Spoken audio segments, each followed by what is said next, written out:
You've got your PCB layout done. Now it's time to hand it off for assembly. But which files do you actually need to assemble components on the PCB? In this video, I'll show you exactly how to generate your bill of materials, pick and place, and optional ODB++ files using Altium Designer, including IPC 2581, which is the latest standard. When you generate your files, your board will make it to production without a hitch.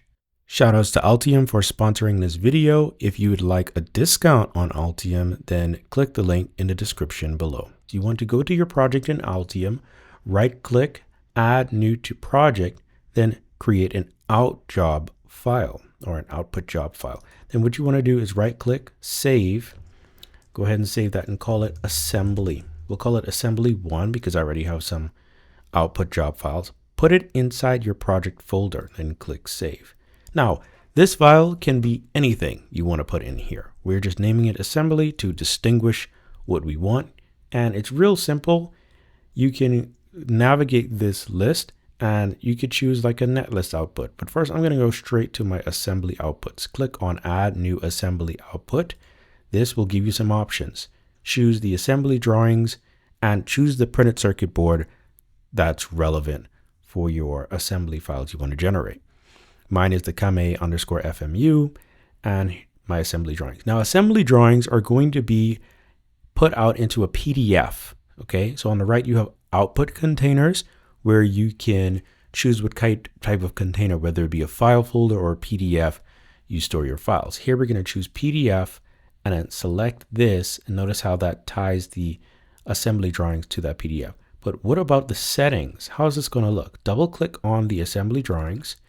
Then this will give you your options. Go to pages, then you can add page. Now I'm going to go ahead and delete. You can delete any of these pages or you can create a new page. Let's click the down arrow, then choose create assembly drawings. It will remove all the existing pages, then add some default pages. Let's go ahead and refresh to see what this looks like. Here we have 6 pages. You can choose which layer you even want to show on the assembly drawings, but this is what you get. So very advanced. And then here you have the advanced tab. Speaking of advanced, I typically leave these the way they are, but you can choose to retrieve colors from the PCB, then refresh as needed. Okay, no colors, but that's fine. All right, so we'll go to pages and back to general. Now it is in gray. You could choose color and then that will update the color for you. If you like your assembly files to have the color, right? And then you could choose actual size or fit on page. Once you're done with these settings, go ahead, click OK. Now you've got your assembly drawings inside your PDF format. Let's see what else we can add to our assembly. We want our pick and place file. So go to generates pick and place files, click the board of concern, double click on there. Now you have a full list of options for your pick and place file. You could choose to show the units depending on your assembly house or design standard at your company. Choose formats like CSV and text file. Exclude certain parameters, include variant components. It's up to you. If you include variants, it will change the number of rows and the reference designators will be updated. We'll just go ahead and click OK. That's a kind of file you'll need to put in a folder. So that's why it doesn't give you the option. But if you click on folder structure, I can add that in there. That's pretty much what you'd need. And then there's one more thing, the test point and the bill of materials. So 2 more things. So let's generate the test point by clicking on add new assembly, test point report, the PCB name, and let's go ahead and double click on the test point report. Now here's the secret sauce here. You could put it in text format and the IPC D356A. That's a little hard or tricky to find. It's hidden in that test report. This is what they're going to need to test your components against the existing, say, netlist. That's this file to verify that they make all the correct connections and place all the correct components. There are other settings you can set here and also the units. Click OK. That test report that comes out a specific file format, not PDF. Click to make sure it gets added to your folder structure. Now we need a bill of materials. You can find that under report outputs. So go under report outputs, click add new bill of materials. Then here you want to select the ActiveBOM document. What is that? That is a really nifty automated tool that streamlines the bill of materials process. I won't go into it. That's a whole other video, but click on ActiveBOM document. Then you want to double click on it and you can choose what information you want output in the bill of materials. So here we can choose our variant, add different columns. This is the most important thing. I know if you want to add specific columns, go to your column section. You may have a different column for your manufacturer or manufacturer one or whatever, manufacturer part number. Then you add that in there, but we have all our columns already. Then you can hit preview to make sure it's going to look correct.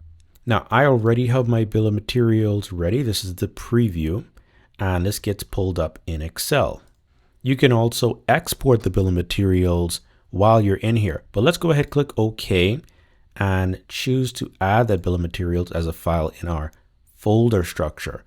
Now I know this is for assembly, but we're going to go into your fabrication output files. That would be files like your ODB++ and your IPC 2581. These are optional and these are really for fabrication, but let's go ahead and add these just to show you. So go to ODB++, choose Kame FMU, and then your IPC 2581, the PCB. Then you can double click and choose your settings. I usually go with the default, making sure I have all my layers of concern, but I may want to add things like assembly top or something, or assembly bottom designators. Really just give the fabricator, our assembly house, whatever they're asking for, and now you know where to find them. So let's go ahead, click OK there. Then when you double click on IPC, you can choose different options like the IPC version B or A, choose the units, the amount of precision, and anything else that needs distinguishing. Then go ahead, select these two files, and you've got your files in this particular order. You can change the order as needed in terms of files that get put into this folder. Let's look at where this will get generated. You can right click, choose properties, then it shows you where it will place these files. It will put it in a release vault, pick and place.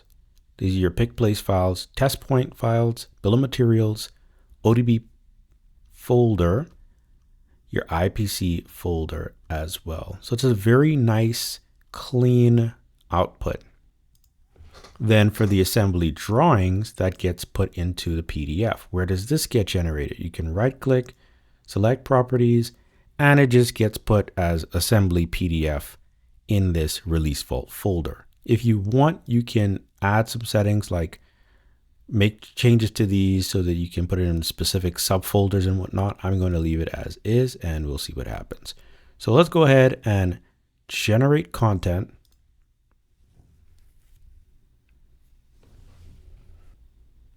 Then it generates the PDF for the assembly drawing. Now, if that doesn't generate for you, you can right click, go to properties, go under advanced, then choose open PDF file after export for any PDF files you have. Let's go into the folder structure, choose generate content. These files get pulled up for some inspection in Altium and also in Excel for our bill of materials, looking very clean. Then you can have templates for the bill of materials as needed and whatnot. I'm going to go ahead and close all these. Now let's find where these files were generated. Right click on any file inside your project, choose explore. Then we could look at the project outputs for this. We have our assembly PDF file. That's what got pulled up. And then project outputs for free documents where we have assembly. This is our assembly folder, IPC 2581, our bill of materials. Then you can move these around as needed. You can also just change the settings inside these two paths to make all of your files get dumped into one assembly folder or one fabrication folder. That's it. You're now assemble ready in Altium. If this helped, give it a like and share with a teammate. Next up, I'll show you how to do some cool things in Altium that will save you a lot of time, some settings that I always set when I do a fresh installation of Altium. Big thanks to Altium for sponsoring this video. If you're ready to upgrade from stitching tools together, check out the link below to start your trial.